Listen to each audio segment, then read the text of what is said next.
Tony Romo.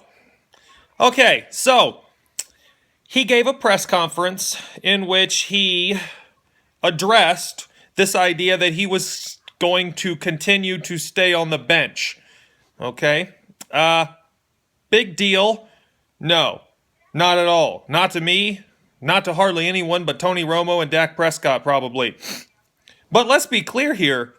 The only reason he thinks it's a big deal is because we talk about it every day, all the time.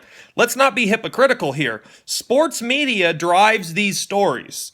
If we didn't show up to every little hangnail and stick a microphone in these athletes' faces, then they wouldn't think that the entire world revolved around what they're doing this week.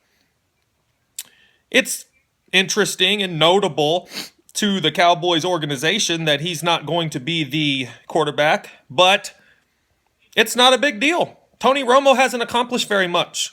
He's been a quarterback for a long time, a pretty decent one, that hasn't done anything. No championships, barely any playoff wins.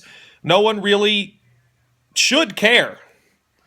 I agree with Stephen A. on this one.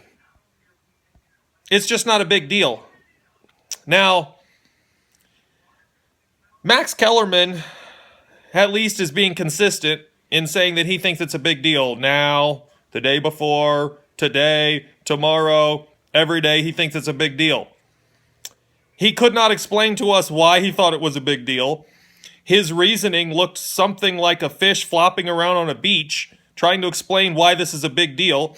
But at least he was consistent. He thinks it's a big deal. The rest of us don't. Let's get on with the life, please.